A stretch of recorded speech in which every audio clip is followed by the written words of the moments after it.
Everyone, it's Emily Fox. Today's video is going to be the continuation of our search for the best drugstore foundation. I'm doing a 10 days of wear tests where I test a bunch of best-selling drugstore foundations. I will be putting the playlist down below. So I'm testing the foundation. Some of these are reviews, some of these are more first impression, and then in 2 months for me, but for you it's at the end of the week, I am posting a wrap-up letting you know the best, the worst for me. So today, wear tests on the right in my face, Milani Concealer Perfect 2-in-1 Foundation and Concealer Foundation, which is one of the drugstore bestseller that I have not tried yet. I've had this foundation for a while, and for some reason, I just have never actually picked it up to actually test it. In my defense, there's so many foundations always coming out, but I'm very excited to try it. This one is supposed to be quite full coverage, but I got it towards like the winter, and this color is definitely on the dark side, so I feel like I'm going to be able to test it more now that summer is going to eventually approach.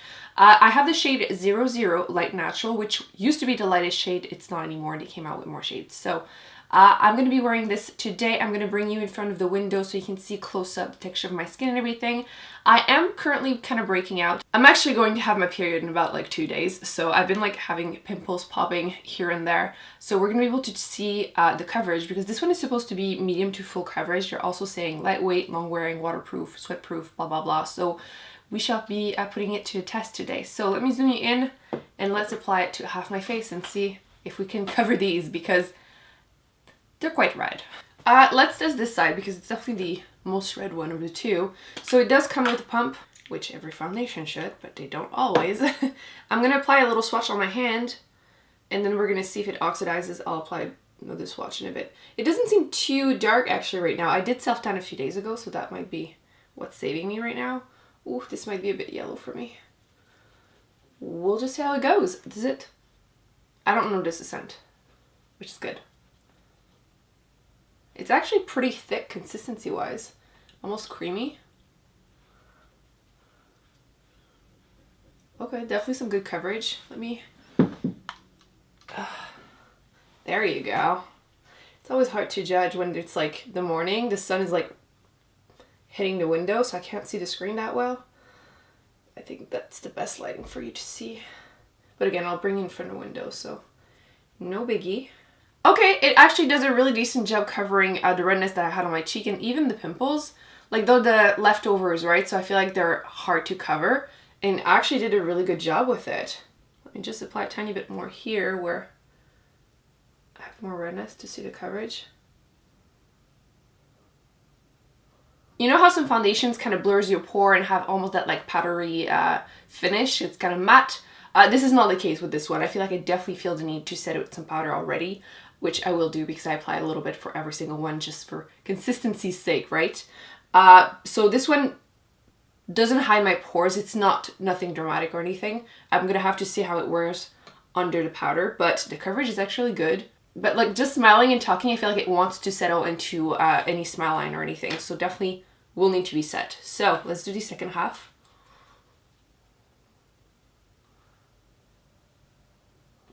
I'm happy I wasn't testing a light coverage foundation today. I needed the coverage.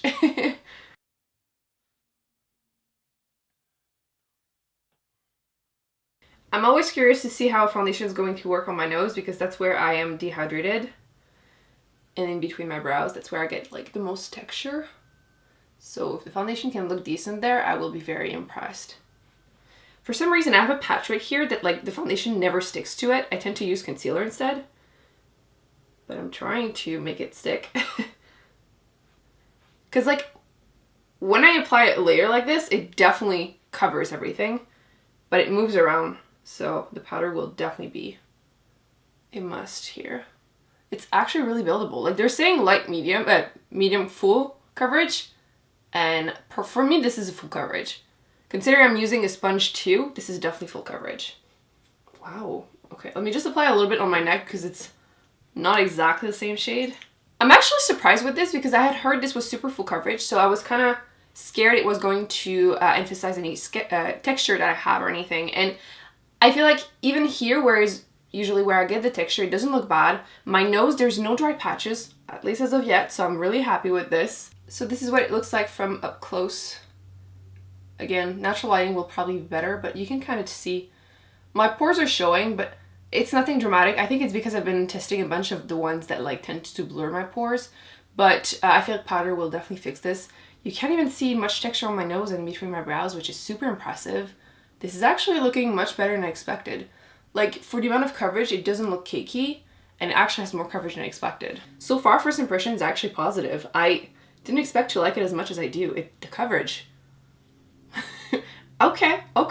I actually forgot to show you if it oxidizes, so let me just do that right now as I'm waiting for my concealer to dry. I put foundation all over my pants by accident because I completely forgot. So you can see, this is the freshly swatched, this is the not freshly swatched one. It definitely becomes quite peachy, a bit peachier than I would personally like, but it's not, you know, horrible. I can definitely make that work. The thing though, because like I was saying, I put some all over my pants, it doesn't dry. That's kind of why I'm saying that you really feel the need to set it with powder, which I will do. So again, let me wash that off so it doesn't go all over my pants. Okay, so in front of window for the close-up in natural lighting, powder completely changed the way the foundation looks on my skin. I don't have any issues anymore with how it sits around here. My nose is looking slightly, let me make sure it zooms, slightly cakey, but it's because I applied a tiny bit more as a concealer, because it's the Conceal and Define, right, foundation, to cover the redness. It fully covered the redness, but obviously you apply thicker, that's kind of what happens, right? Even a little on my chin, actually. A little bit on my chin too, but again, it's because I apply a thicker amount to cover everything. I'm curious to see how the foundation is going to wear, because I feel like maybe if I start being oily, it might start settling into pores and lines. That's kind of the feeling that I have right now, but so far right now I enjoyed the way it looks. It looks great. I don't feel it anymore once it's been set. My makeup went well over top of it, and damn, I'm tired today clearly. So yeah. So far so good. I will update you. As always, I'm going to be wearing the foundation for at least 10 hours. So see you either in 10 hours or whenever there's a change. It's been just a little under 10 hours since I applied a foundation. Normally I would wear it for a little longer, but honestly, there's no need. You're going to see my issues with foundation already.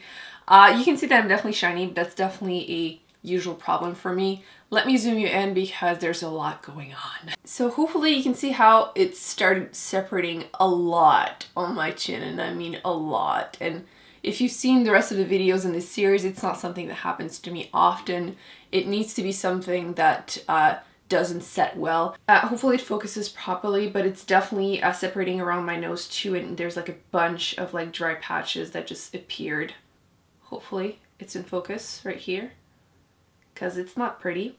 And a little bit in between my brows, but nothing too dramatic. My forehead is not too bad. It is shiny, but it hasn't separated. But holy moly, on my chin, it looks really, really terrible. So overall, the thing with this foundation is that, you know how I was swatching it earlier today and I was telling you it stays sticky, it needs to be set? Well, if you're not going to repowder, it's going to start doing that on you. And I feel like it tends to emphasize any texture in my pores more than like other foundations. So I feel like for me, this isn't like a holy grail. This isn't something I enjoy looking like on a daily basis. Let me just blot just to see if it helps a little, but I mean, there's not much that can save it at this point. Ooh. My chin usually doesn't get that oily, but this foundation just does it for me. And I'm pretty, oh my god. You can see the amount of transfer and just, isn't it oil free?